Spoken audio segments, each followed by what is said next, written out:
Hey, what's up? Thanks for checking out this video. If this is your first time visiting my channel, welcome. If you are a returning subscriber, welcome back. So with today's video, I am going to share with you how I was able to establish credit for my underage son. That's right, my underage son. So let's go ahead and get into this video.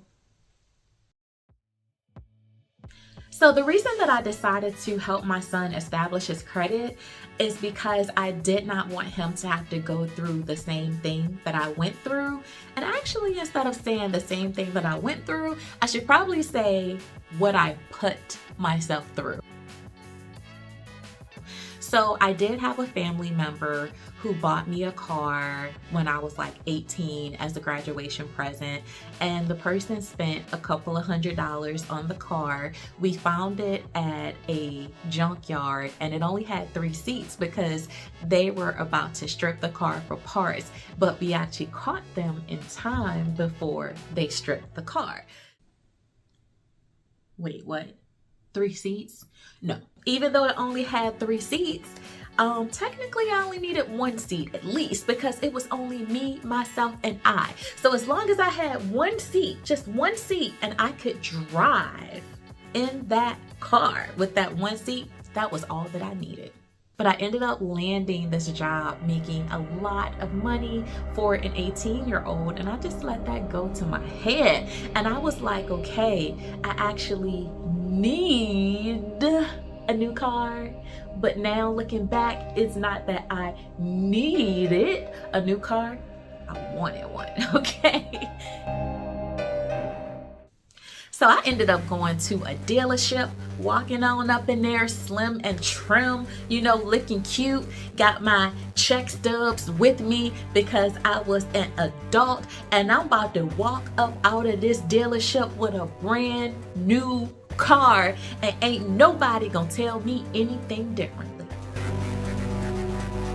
They pulled my credit and they told me that I needed, it was a down payment of I think like $8,000, okay? Or they told me that I needed a co-signer. And at the time, I didn't have any credit. Okay, for me, I grew up in poverty. Ain't no $8,000 coming from here because I did not have it. My family, I could not get anybody to co-sign for me, and I understand why, because when you're first starting out and you're not established, you know, as a young adult, you may work 1 week and may not work the next week. So when someone is willing to co-sign for you, they are really putting a lot on the line for you. I just knew that I was gonna go in the dealership and drive off the lot with this brand new car. They're like, nope, hold on, no, you can't do it.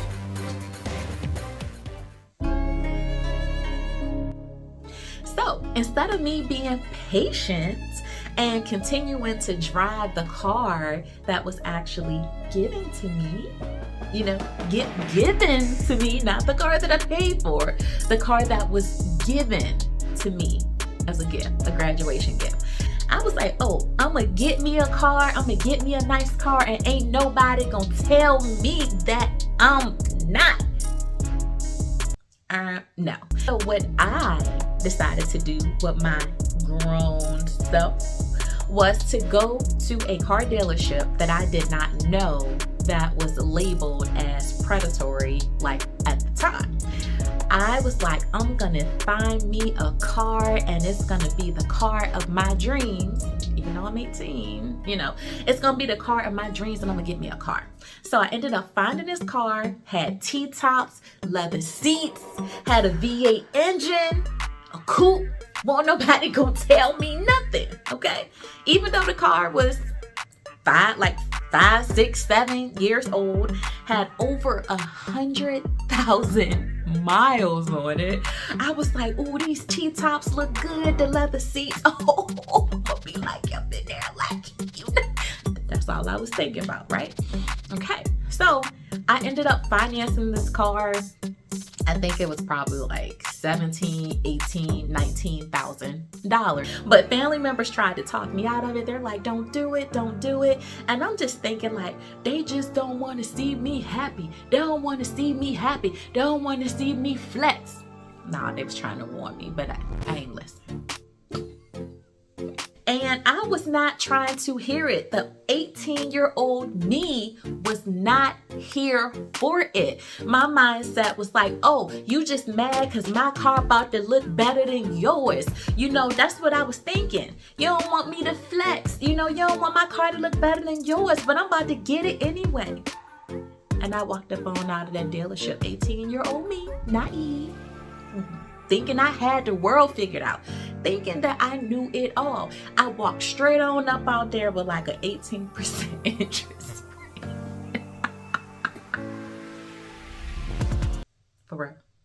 And the crazy part about it was I financed that much and I found out that the car was only worth $3,000. $3,000? Oh. So that means that I financed $18,000, $19,000. This car worth $3,000. Well, guess what? That $18,000, $19,000 didn't even include the interest that I was about to pay. So me thinking that I knew it all, had it all figured out, I didn't know nearly as much as I thought I did. Okay. So I typically like to deal with credit unions over traditional banks. I found out about this when my son turned 17, and I could have done it when he was 16, but I didn't even know that it was possible. I had an auto loan that was almost paid off.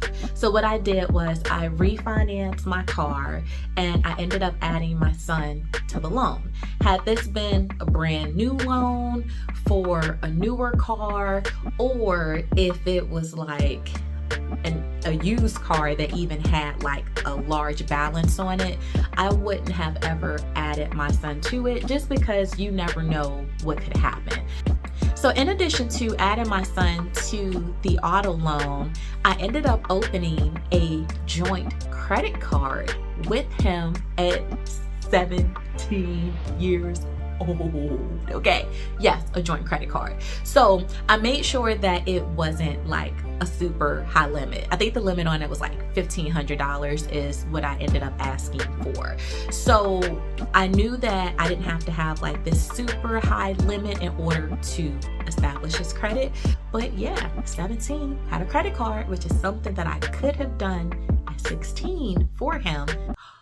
Oh my. For the credit card, what I would do is use it for gas, or I would use it to go grocery shopping, just some small amount on the card. Or he would also use it for like gas or whatever. So let's say if I need to spend like $150 to go grocery shopping, what I would do, spend the $150. I would not make a payment because I would wait for the billing cycle to end. Once the billing cycle ended, a balance of $150 was reported to the credit bureau. I ended up receiving a bill telling me that I needed to pay the monthly payment, which was like the minimum amount. So let's just say if the minimum payment was $25, it's like, nope, not paying the minimum payment. What I did was I paid the balance in full. I paid off the $150, and that was my pattern, and that's what I continued to do. So once I paid off the $150, I would let that be reported to the credit bureau. Once it was reported, I ended up getting a new bill showing that I had a balance of like $0, and that was our pattern. So we would use the card for a small amount, let it go through the billing cycle, get the bill telling us how much we owed, and then once we got the bill showing how much was owed, paid it in full. Then once I paid it in full, got the new bill showing that it was paid in full, then I would use it again and go through that process all over again. So at the time when I added my son to the loan, we were on the phone together because I wanted him to be able to conduct business and be able to understand what was involved in the process. Now, here's the kicker. His score was 0. As a young adult, I always thought that everybody started out with like a score like 200, 300 points. So now I understand why some people say having bad credit is kind of like having no credit. Shortly after my son turned 18, he ended up pulling his credit on his own. I can't remember if his score was like 650 or 750, what his score was. So let's just say on the lower side, his score was 650. So his score actually went from 0 to like 650 points within like a year. That was insane, and that blew my mind. So you don't just need to have good credit in order to be able to finance something.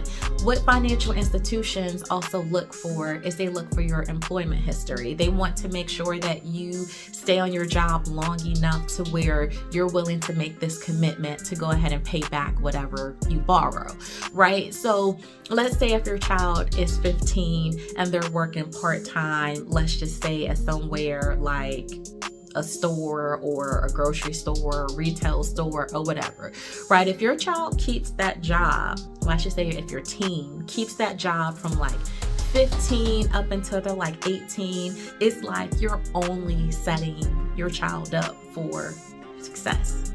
So I had a conversation with my son about the importance of making sure that we didn't max out the card.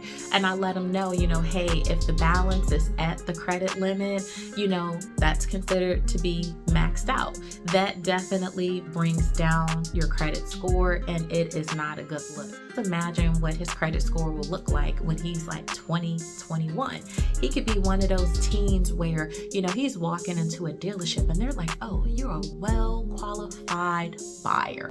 The reason why it was so important for me to help my son establish good credit is because my husband and I, we both grew up in poverty. Having good credit helps you achieve so many things, being able to achieve home ownership. I love watching documentaries, and I think it's such a disparity to see some adults that have never ever had the opportunity to purchase a home or be able to walk into a dealership and be able to purchase a car. Typically when you have, good credit, you have a lower interest rate. So what that means is that the lower your interest rate is, the less interest you pay. As a result, more goes towards principal, and you're able to pay off that loan a lot faster. And some people may say, well, even if you have a high interest rate, you can always go ahead and pay more. Well, that's absolutely true. But if you don't have more to pay on a consistent basis, if you have a high interest rate, you're still ultimately paying more money. So my goal for any time that I'm financing anything is to try to get the lowest rate possible. And thank y'all so much for tuning into this video. If y'all think that this would be beneficial for anyone, definitely feel free to share it. If you're not subscribed, feel free to subscribe for more hot content, okay? And don't forget to smash that like button, please. And don't forget to drop any comments. Talk to you later. Bye. See ya.